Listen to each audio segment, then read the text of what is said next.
Welcome, welcome to another episode of the Quip Corners Book Corner. Yes, this is part of our Christmas gift ideas. My guest has been here a couple times in the book corner and even in the Quip and Convo segment. So please join me.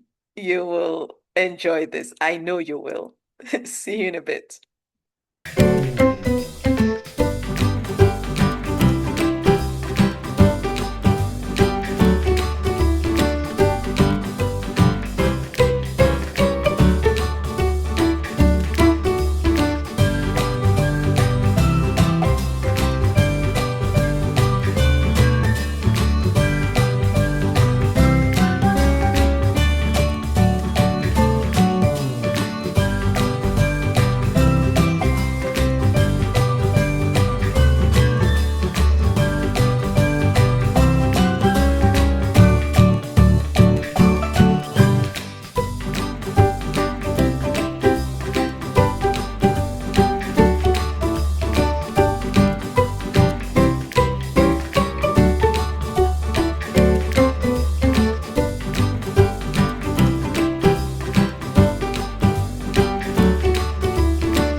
Welcome back to the Quip Corners Book Corner, Stephen.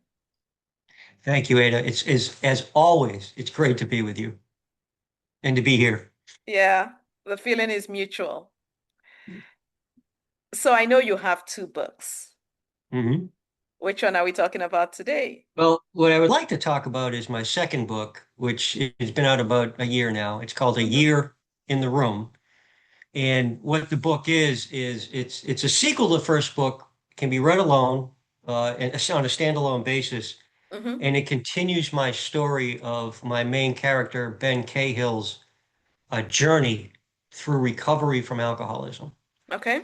And his what happens in that first year. Hmm.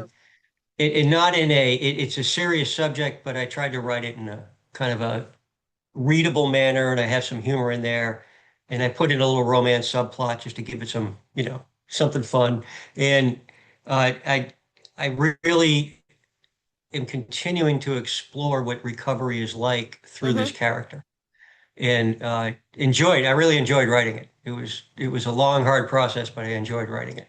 Nice, nice. Yeah. I like your comment about continuing the process of recovery. So what my takeaway from that phrase alone is that it's not a one and done. Oh no, it is recovery, and I think you and I have talked about this before. I personally am not an alcoholic or an Hmm. addict. Well, at least in the drug alcohol way, we're all addicted to something, right? But I'm addicted to garbage TV, but that's a different call. That's a different interview, all right? Um, Agreed. yeah, that's a whole different interview. Let's put that on the But I parking lot. exactly, but I've experienced it and I've witnessed it around me, and I know people who have been very open with me about their journey. Matter of fact, there's one guy who really helped me with both books and trying to understand the mind of the alcoholic and the addict. But they invariably say that first year of recovery is the hardest, or sobriety. That first year of sobriety is the hardest. Hmm. And not just because you're trying to resist and temptation and break a habit that was, so ingrained, but also your brain is clearing up. The effects of whatever alcohol or drug you're taking are receding in your brain, and your Hmm. serotonin levels, I don't want to get too much into the science of it, but they're getting back to normal. So Yeah. you have those variables, and you have the psychological variables, which is guilt, shame, Mm. uh, and you may be trying to, I don't know, put a job or a career back together. Yeah. Yeah. My guy has no career when this book starts. Yeah. And he desperately wants to put his family back together and restore Hmm. his relationship with his kids. So there's all those variables that make that first year extremely difficult Yeah. uh, to recover from. And I can speak to it as a family member of people who are addicts. Yeah. That first year of their sobriety is hard for us to recover from because we have all those emotions we have to figure out True. and forgive and move on and all that type of thing. So Trust. that's why it's a definitively 12-month long book. I don't think that's too much of a spoiler. I think Yeah. people would figure that out pretty quickly. Mm-hmm. Mm-hmm. Oh, wow. Yeah. I like also the fact that you talk about not just the individual, who's the addict, the alcoholic, whatever, but Hmm. the community around, because nobody Hmm. can do life alone. No. And what's really, that is such a poignant statement. Nobody can do life alone. And there's two things around that. One of them is alcoholism is a family disease. It affects everybody in a family, or addiction, either one Yes. of those. Yeah. And it and it can even affect generations, meaning Mm. say my father's not an alcoholic, but his father was, he may have learned behaviors that he trickles down to me. So it can jump generations, the Yes. impacts. Yes. And so that has to be healed. But the other thing is that no one I've ever seen can do it alone, whether it's a family member or the actual addict alcoholic. Yeah. The addict and alcoholic has to have people around him or her Yeah. that will support and encourage, hold them accountable. And the same thing for those of us who are family members. Mm-hmm. Well, I'll give you I had to learn how to forgive. You and I talked about that before. Yes. There were people around me who, in a very gentle way, said, "You need to learn how to forgive. You need to let go of that." They didn't say it like that because they Yeah. know me and I don't respond well to that type of direct instruction. Um, we're getting to know a little too much about me today, aren't we, between that and the TV stuff? But so they would be gentle about it, but they'd say, Yeah. it's really time to move on from that. Yes. And I I had to figure out how to do that. So Mm. it affects everybody. And this man I talked to you about that I talk a lot, he was talking about how he's 35 years sober now, but he was talking about in his first year, he said he could not have done it without the community around him. And that's really the absolute truth. Mm-hmm.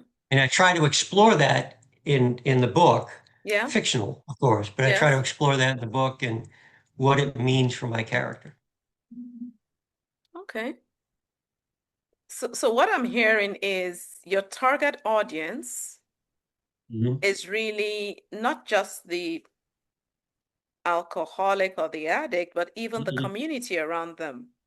Sure. Well, I, and I can even expand that because that is the topic of the book, Yes. but the real message behind the book is we all have something Mm. and we all need God and we need to work through those things in community with God. And so you don't necessarily have to be an alcoholic or an addict Yes. to read and enjoy the story. And Okay. and Yeah. one other component of the story that is in there, you remember my first book, Into the Room, that's this one, Yes. um, took place in Israel. Mm-hmm. In this book, I take my character to the island of Iona, which Okay. is a pilgrimage location off the coast of Scotland. Okay. And it's the island. I mean, it has a long history with a monk named Columba and translations of the Bibles. And then there's a community there now that a man established and started during the Great Depression. That's a Christian-based community. So I took my guy there on a pilgrimage, Yeah. and he learned about the island, and he learned about himself while he was on the island. And we went, when I say we, my wife and I went, I forget when it was, might have been 2021 now or Mm-hmm. 22, Yeah. and we did the pilgrimage ourselves, and it was Nice. tremendous. And so there's that part of it, but it's really just a story, not just because it's not just a story. It's a story of a person's walk with God. And I'm hoping people see themselves in that story, regardless of whether they can identify with the addiction and the alcoholism. I think that made sense. Did that make Yes, sense? it does. I Okay, all I right. I Yeah. love the way you reframed it because Hmm. unfortunately, a lot of us are like, Oh, they're talking about you. Oh, they're talking about you. I was saying in church, um, I think it was a few weeks ago or so, and I said that sometimes you're listening to a sermon, and instead of listening for yourself, you're saying, Mhm. "Oh, I wish Sue were here to hear this. Oh, Mark should Yeah. have been here to hear this." But we need Yeah, to realize that you are there now because God wants you to hear it. exactly. And you can a spiritual journey is a spiritual journey. Yeah?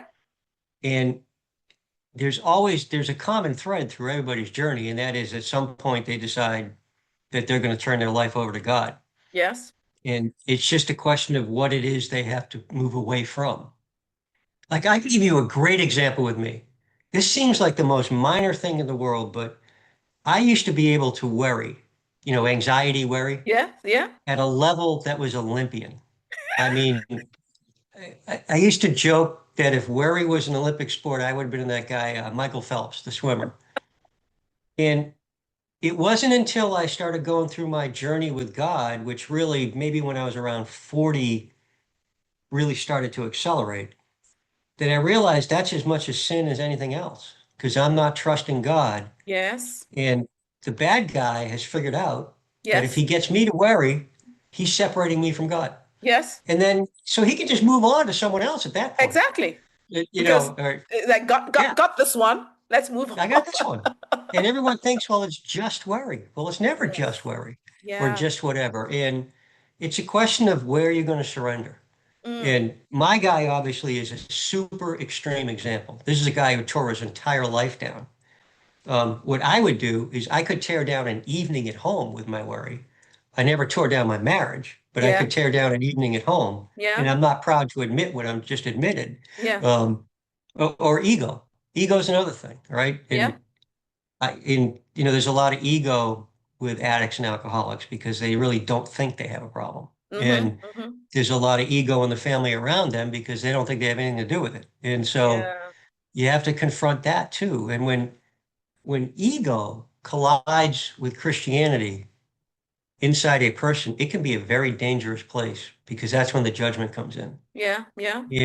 And I had so much judgment towards people in my life that had these issues with addiction and alcoholism that I was contributing to the problem. Mm. And I'm ashamed, not ashamed. I'm not happy to admit that. Yeah.